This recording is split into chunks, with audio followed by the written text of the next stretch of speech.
It is very seldom that mere ordinary people like John and myself secure ancestral halls for the summer.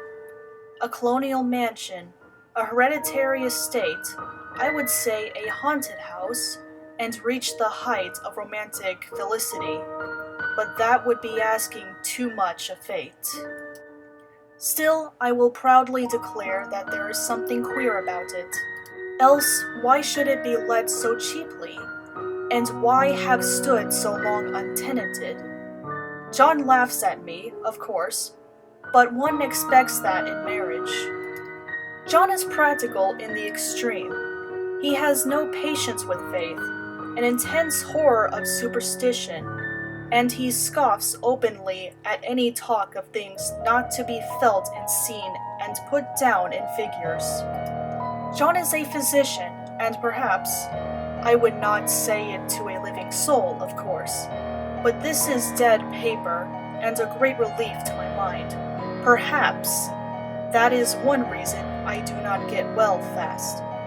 You see, he does not believe I am sick, and what can one do?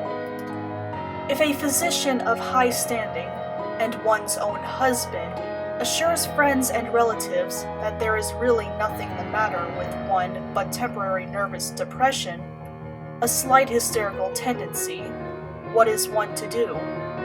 My brother is also a physician, and also of high standing, and he says the same thing, so I take phosphates or phospites, whichever it is, and tonics, and journeys, and air, and exercise, and am absolutely forbidden to work until I am well again. Personally, I disagree with their ideas. Personally, I believe that congenial work, with excitement and change, would do me good. But what is one to do? I did write for a while in spite of them, but it does exhaust me a good deal, having to be so sly about it, or else meet with heavy opposition. I sometimes fancy that in my condition, if I had less opposition and more society and stimulus, but John says the very worst thing I can do is to think about my condition, and I confess it always makes me feel bad. So I will let it alone and talk about the house. The most beautiful place. It is quite alone, standing well back from the road, quite 3 miles from the village. It makes me think of English places that you read about, for there are hedges and walls and gates that lock, and lots of separate little houses for the gardeners and people. There is a delicious garden. I never saw such a garden. Large and shady, full of box-bordered paths, and lined with long grape-covered arbors with seats under them. There were greenhouses, too, but they are all broken now. There was some legal trouble, I believe something about the heirs and co-heirs. Anyhow, the place has been empty for years. That spoils my ghostliness, I am afraid, but I don't care. There is something strange about the house.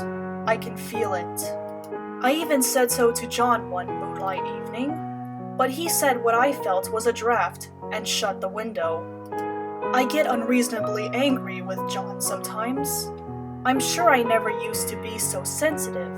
I think it is due to this nervous condition. But John says if I feel so, I shall neglect proper self-control, so I take pains to control myself, before him at least, and that makes me very tired. I don't like our room a bit. I wanted one downstairs that opened on the pizzat. I don't like our room a bit. I wanted one downstairs that opened on the piazza and had roses all over the window, and such pretty old-fashioned chintz hangings, but John would not hear of it. He said there was only one window and not room for 2 beds, and no near room for him if he took another. He is very careful and loving, and hardly lets me stir without special direction. I have a scheduled prescription for each hour in the day. He takes all care from me, and so I feel basely ungrateful not to value it more. He said we came here solely on my account, that I was to have perfect rest and all the air I could get. "Your exercise depends on your strength, my dear," said he, "and your food somewhat on your appetite, but air you can absorb all the time." So we took the nursery at the top of the house. It is a big, airy room, the whole floor nearly, with windows that look all ways, and air and sunshine galore.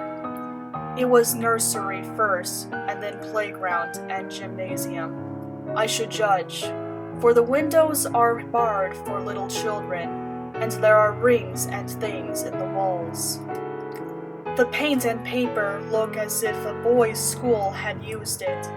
It is stripped off, the paper, in great patches all around the head of my bed, about as far as I can reach, and in a great place on the other side of the room low down. I never saw worse paper in my life.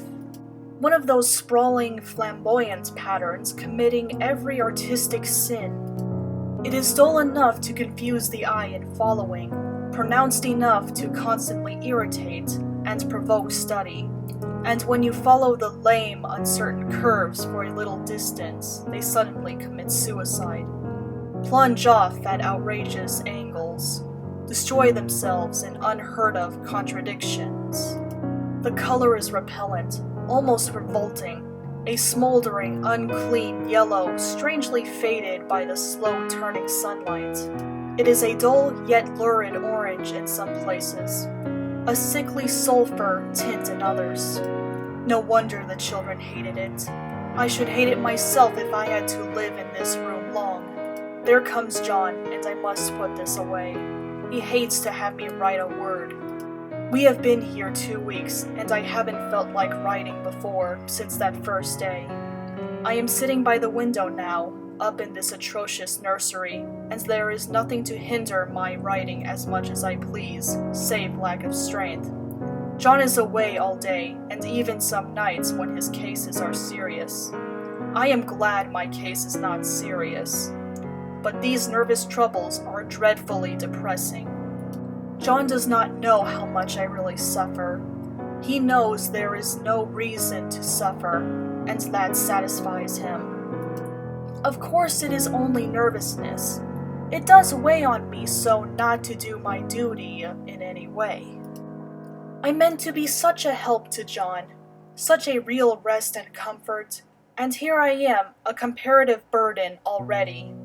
Nobody would believe what an effort it is to do what little I am able, to dress and entertain and order things. It is fortunate Mary is so good with the baby. Such a dear baby. And yet I cannot be with him. It makes me so nervous. I suppose John never was nervous in his life. He laughs at me so about this wallpaper. At first he meant to repaper the room, but afterwards he said that I was letting it get the better of me, and that nothing was worse for a nervous patient than to give way to such fancies.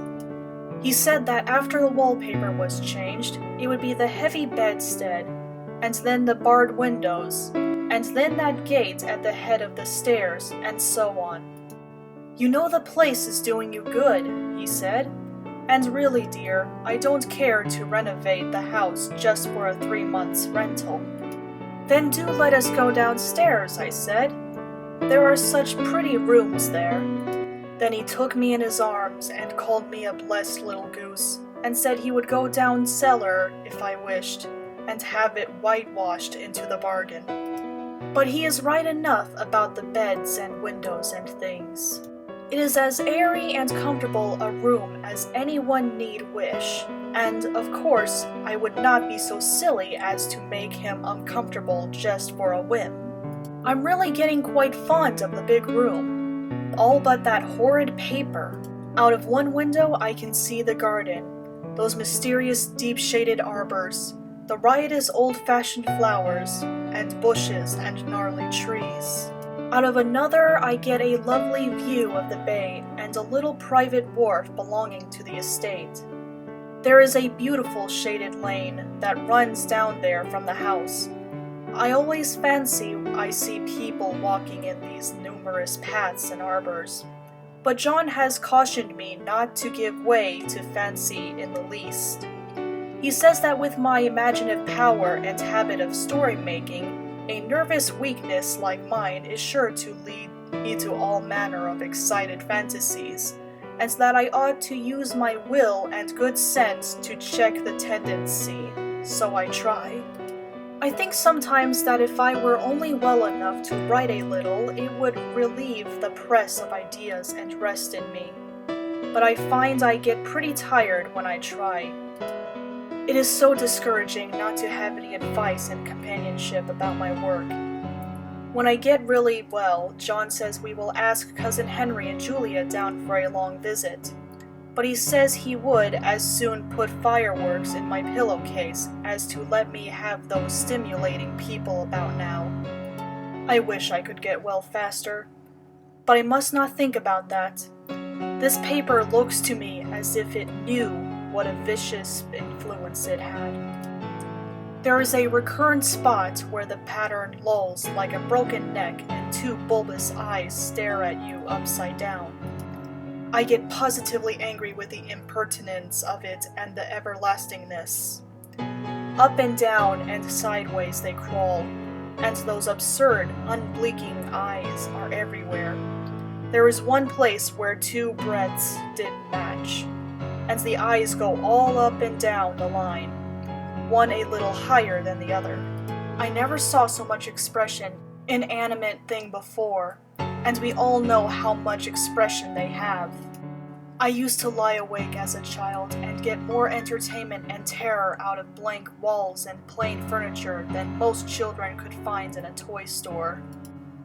I remember what a kindly wink the knobs of our big old bureau used to have, and there was one chair that always seemed like a strong friend. I used to feel that if any of the other things looked too fierce, I could always hop into that chair and be safe. The furniture in this room is no worse than inharmonious, however, for we had to bring it all from downstairs. I suppose when this was used as a playroom, they had to take the nursery things out, and no wonder. I never saw such ravages as the children have made here. The wallpaper, as I said before, is torn off in spots, and it sticketh closer than a brother. They must have had a perseverance as well as hatred. Then the floor is scratched and gouged and splintered. The plaster itself is dug out here and there. And this great heavy bed, which is all we found in the room, looks as if it had been through the wars. But I don't mind it a bit, only the paper. There comes John's sister, such a dear girl as she is, and so careful of me. I must not let her find me writing. She is a perfect and enthusiastic housekeeper, and hopes for no better profession. I verily believe that she thinks it is the writing which made me sick. But I can write when she is out, and see her a long way off from these windows. There is one that commands the road, a lovely shaded, winded road, and one that just looks off over the country. A lovely country, too, full of great elms and velvet meadows. This wallpaper has a kind of sub-pattern in a different shade, a particularly irritating one, for you can only see it in certain lights and not clearly then. But in the places where it isn't faded, and where the sun is just so, I can see a strange, provoking, formless sort of figure that seems to sulk about behind that silly and conspicuous front design. There's Sister on the stairs. Well, the 4th of July is over. The people are gone and I am tired out. John thought it might do me good to see a little company, so we just had Mother and Nellie and the children down for a week. Of course I didn't do a thing. Jenny sees to everything now, but it tired me all the same. John says if I don't pick up faster, he shall send me to Weir Mitchell in the fall, but I don't want to go there at all. I had a friend who was in his hands once, and she says he is just like John and my brother, only more so. Besides, it is such an undertaking to go so far. I don't feel as if it was worthwhile to turn my hand over for anything. and I'm getting dreadfully fretful and querulous. I cry at nothing, and cry most of the time. Of course I don't when John is here, or anybody else, but when I am alone. And I am alone a good deal just now. John is kept in town very often by serious cases, and Jenny is good and lets me alone when I want her to. So I walk a little in the garden or down that lovely lane, sit on the porch under the roses, and lie down up here a good deal. I'm getting really fond of the room in spite of the wallpaper. Perhaps because of the wallpaper. It dwells in my mind so. I lie here on this great immovable bed. It is nailed down, I believe, and follow that pattern about by the hour. It is as good as gymnastics, I assure you. I start, we'll say, at the bottom, down in the corner over there where it had not been touched, and I determine for the 1000th time that I will follow that pointless pattern to some sort of a conclusion. I know a little of the principle of design, and I know this thing was not arranged on any laws of radiation, or alternation, or repetition, or symmetry, or anything else that I ever heard of. It is repeated, of course, by the breadths, but not otherwise. Looked at in one way each breadth stands alone. The bloated curves and flourishes, a kind of debased Romanesque, with delirium tremens, go waddling up and down in isolated columns of fatuity. But on the other hand, they connect diagonally, and the sprawling outlines run off in great slanting waves of optic horror, like a lot of wallowing seaweeds in full chase. The whole thing goes horizontally too, at least it seems so, and I exhaust myself in trying to distinguish the order of its going in that direction. They have used a horizontal breadth for a frieze, and that adds wonderfully to the confusion. There is one end of the room where it is almost intact, and there, when the cross lights fade and the low sun shines directly upon it, I can almost fancy radiation after all. The interminable grotesques seem to form around a common center and rush off in headlong plunges of equal distraction. It makes me tired to follow it. I will take a nap, I guess. I don't know why I should write this. I don't want to. I don't feel able. And I know John would think it absurd, but I must say what I feel and think in some way. It is such a relief. But the effort is getting to be greater than the relief. Half the time now I am awfully lazy, and lie down ever so much. John says I mustn't lose my strength, and has me take cod liver oil and lots of tonics and things, to say nothing of ale and wine and rare meat. Dear John, he loves me very dearly, and hates to have me sick. I tried to have a real, earnest, reasonable talk with him the other day, and tell him how I wish he would let me go and make a visit to Cousin Henry and Julia. But he said I wasn't able to go, nor able to stand it after I got there, and I did not make out a very good case for myself, for I was crying before I had finished. It is getting to be a great effort for me to think straight. Just this nervous weakness, I suppose. And dear John gathered me up in his arms, and just carried me upstairs and laid me on the bed, and sat by me and read to me till it tired my head. He said I was his darling and his comfort and all he had, and that I must take care of myself for his sake and keep well. He says no one but myself can help me out of it, that I must use my will and self-control and not let any silly fantasies run away with me. There's one comfort, the baby is well and happy, and does not have to occupy this nursery with the horrid wallpaper.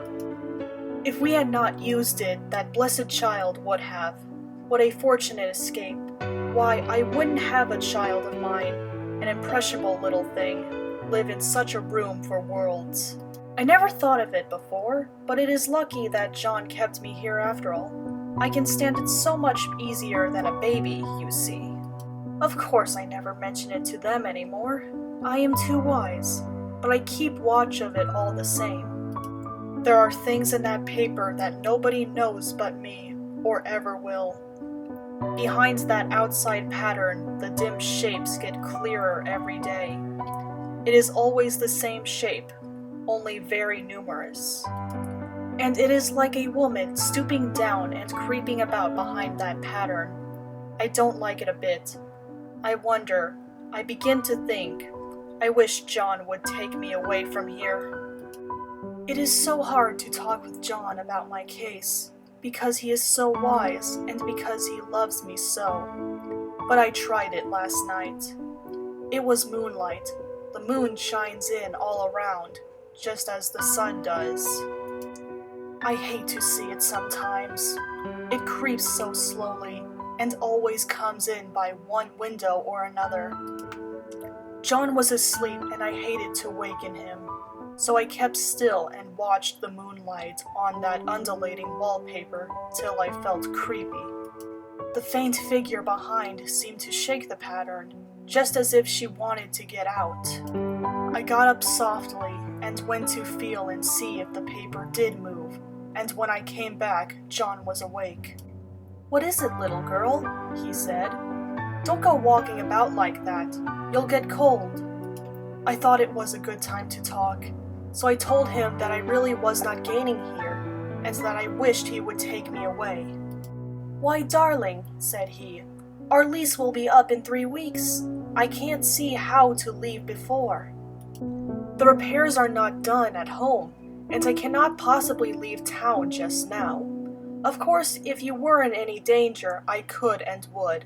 But you really are better, dear, whether you can see it or not. I am a doctor, dear, and I know. You are gaining flesh and color. Your appetite is better. I feel really much easier about you." "I don't weigh a bit more," said I. "Nor as much, and my appetite may be better in the evening, when you are here, but it is worse in the morning when you are away." "Bless her little heart," said he with a big hug. "She shall be sick as she pleases, but now let's improve the shining hours by going to sleep and talk about it in the morning." "And you won't go away?" I asked gloomily. "Why, how can I, dear? It is only 3 weeks and more, and then we will take a nice little trip of a few days while Jenny is getting the house ready. Really, dear, you are better." "Better in body, perhaps," I began, and stopped short, for he sat up straight and looked at me with such a stern, reproachful look that I could not say another word. "My darling," said he, "I beg of you, for my sake and for our child's sake, as well as for your own, that you will never for one instant let that idea enter your mind. There is nothing so dangerous, so fascinating to a temperament like yours. It is a false and foolish fancy. Can you not trust me as a physician when I tell you so?" So of course I said no more on that score, and we went to sleep before long. He thought I was asleep first, but I wasn't. I lay there for hours trying to decide whether that front pattern and the back pattern really did move together or separately. On a pattern like this, by daylight, there is a lack of sequence, a defiance of law, that is a constant irritant to a normal mind. The color is hideous enough, and unreliable enough, and infuriating enough, but the pattern is torturing. You think you have mastered it, but just as you get well underway in following, it turns a back somersault, and there you are. It slaps you in the face, knocks you down, and tramples upon you. It is like a bad dream. The outside pattern is a florid arabesque, reminding one of a fungus. If you can imagine a toadstool in joints, an interminable string of toadstools, budding and sprouting in endless convolutions, why, that is something like it. That is, sometimes. There is one marked peculiarity about this paper, a thing nobody seems to notice but myself. and that is that it changes as the light changes. When the sun shoots in through the east window, I always watch for that first long straight ray. It changes so quickly that I never can quite believe it. That is why I always watch it. By moonlight. The moon shines in all night when there is a moon. I wouldn't know it was the same paper. At night in any kind of light, in twilight, candlelight, lamplight, and worst of all by moonlight, it becomes bars. The outside pattern, I mean, and the woman behind it is as plain as can be. I didn't realize for a long time what the thing was that showed behind, that dim sub-pattern, but now I am quite sure it is a woman. By daylight she is subdued, quiet. I fancy it is the pattern that keeps her so still. It is so puzzling. It keeps me quiet by the hour. I lie down ever so much now. John says it is good for me, and to sleep all I can. Indeed, he started the habit by making me lie down for an hour after each meal. It is a very bad habit, I am convinced, for, you see, I don't sleep. And that cultivates deceit, for I don't tell them I'm awake, oh no. The fact is, I am getting a little afraid of John. He seems very queer sometimes, and even Jenny has an inexplicable look. It strikes me occasionally, just as a scientific hypothesis, that perhaps it is the paper. I have watched John when he did not know I was looking, and come into the room suddenly on the most innocent excuses, and I've caught him several times looking at the paper. And Jenny too.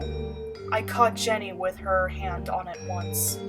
She didn't know I was in the room, and when I asked her in a very quiet voice, with the most restrained manner possible, what she was doing with the paper, she turned around as if she had been caught stealing, and looked quite angry, asked me why I should frighten her so. Then she said that the paper stained everything it touched, that she had found yellow smooches on all my clothes and John's, and she wished we would be more careful. Did not that sound innocent? But I know she was studying that pattern, and I am determined that nobody shall find it out but myself. Life is very much more exciting now than it used to be. You see, I have something more to expect, to look forward to watch. I really do eat better, and I am more quiet than I was. John is so pleased to see me improve. He laughed a little the other day and said I seemed to be flourishing in spite of my wallpaper. I turned it off with a laugh. I had no intention of telling him it was because of the wallpaper. He would make fun of me. He might even want to take me away. I don't want to leave now until I have found it out. There is a week more, and I think that will be enough. I'm feeling ever so much better. I don't sleep much at night, for it is so interesting to watch developments, but I sleep a good deal in the daytime. In the daytime, it is tiresome and perplexing. There are always new shoots on the fungus, and new shades of yellow all over it. I cannot keep count of them, though I have tried conscientiously. It is the strangest yellow, that wallpaper. It makes me think of all the yellow things I ever saw. Not beautiful ones like buttercups, but old, foul, bad yellow things. But there is something else about that paper. The smell. I noticed it the moment we came into the room, but with so much air and sun, it was not bad. Now we have had a week of fog and rain, and whether the windows are open or not, the smell is here. It creeps all over the house. I find it hovering in the dining room, skulking in the parlor, hiding in the hall, lying in wait for me on the stairs. It gets into my hair. Even when I go to ride, if I turn my head suddenly and surprise it, there is that smell. Such a peculiar odor, too. I have spent hours in trying to analyze it, to find what it smelled like. It is not bad, at first, and very gentle, but quite the subtlest, most enduring odor I ever met. In this damp weather, it is awful.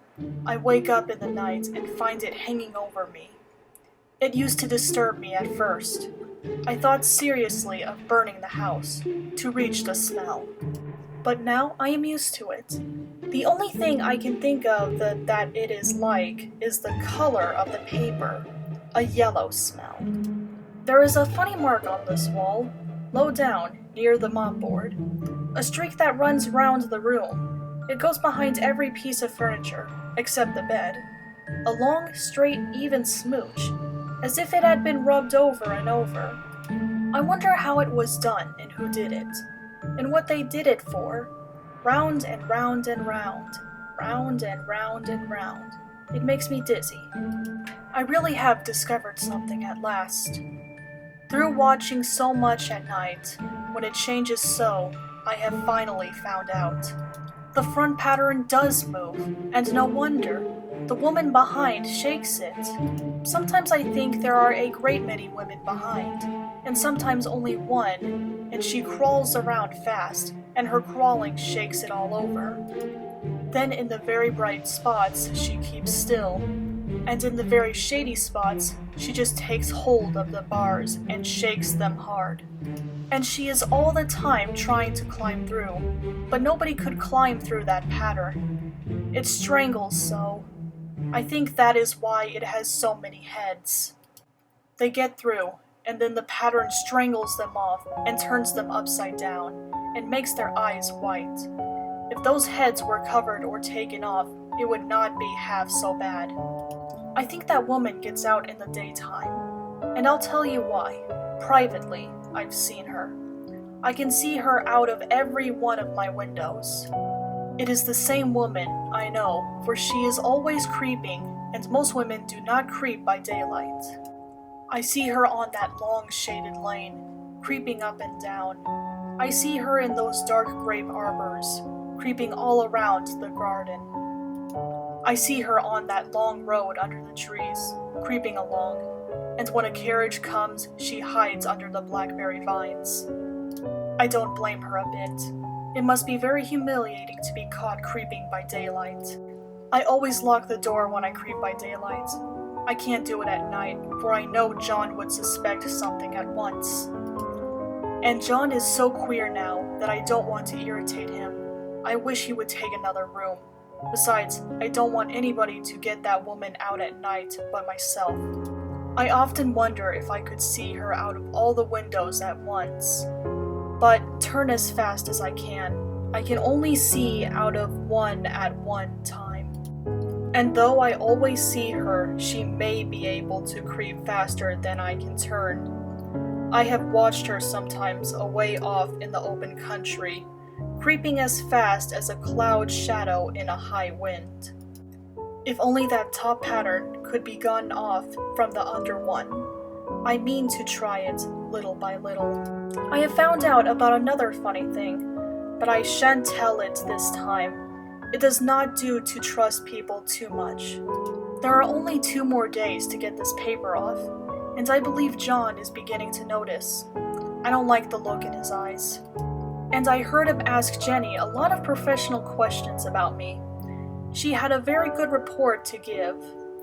She said I slept a good deal in the daytime. John knows I don't sleep very well at night, for all I'm so quiet. He asked me all sorts of questions too, and pretended to be very loving and kind. As if I couldn't see through him. Still, I don't wonder he acts so, sleeping under this paper for 3 months. It only interests me, but I feel sure John and Jenny are secretly affected by it. Hurrah! This is the last day, but it is enough. John is to stay in town overnight, and won't be out until this evening. Jenny wanted to sleep with me, the sly thing, but I told her I should undoubtedly rest better for a night all alone. That was clever, for really I wasn't alone a bit. As soon as it was moonlight, and that poor thing began to crawl and shake the pattern, I got up and ran to help her. I pulled and she shook, I shook and she pulled, and before morning we had peeled off yards of that paper.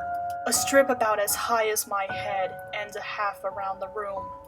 And when the sun came and that awful pattern began to laugh at me, I declared I would finish it today.